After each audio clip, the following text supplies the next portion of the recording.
the majority. It loses the status because that is determined from time to time by how many members are in the party or how many members are in a coalition.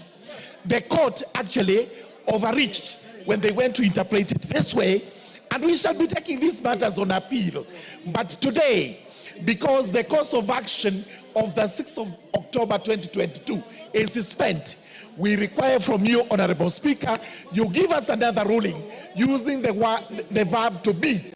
Present tense is who is the majority and minority today as we speak in Parliament. Thank you, Honorable Speaker.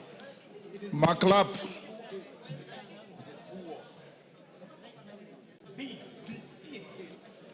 Yes, thank you very much. Thank you, Mr. Speaker. I want members protecting me from dismembers.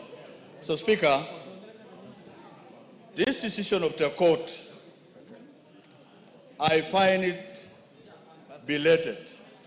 Mr. Speaker, for one reason. This decision was based at a freezing point.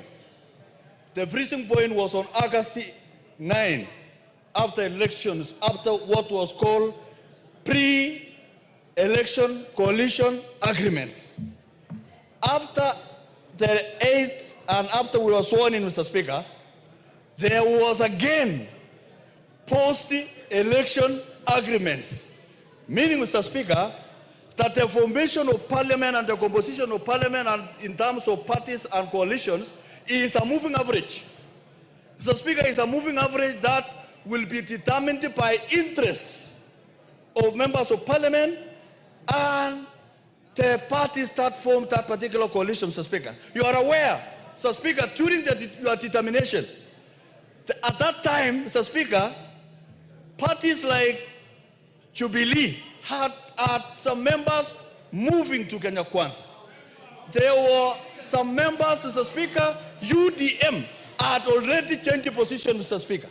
So even if Wamunyora have changed their position now, Mr. Speaker, you need to ensure there is a post-election agreement, Mr. Speaker. So, Mr. Speaker, what we are determining, Mr. Speaker, is a fundamental thing that will guide Parliament for many years. Mr. Speaker, we must determine how many post-election coalition agreements that shall continue to be there to guide the majority and minority in Parliament, Mr. Speaker. In that way, Mr. Speaker, we shall have Parliament that are made of people who are very sober, that they know where they are and where they sit, Mr. Speaker. Mr. Speaker, in a parliamentary system, Mr. Speaker, it doesn't matter where you sit here in Parliament. It is only a tradition. It is only a tradition, Mr. Speaker, but in terms of determination, Mr. Speaker, of minority party or majority party rests on your case, Mr. Speaker, and rests on existing post-election agreements that have continued to be there, Mr. Speaker. So it is over to you, Mr. Speaker. Based on those, Mr. Speaker, this is a continuous moving average and it will continue to change, Mr. Speaker. Thank you, Mr. Speaker. Donya.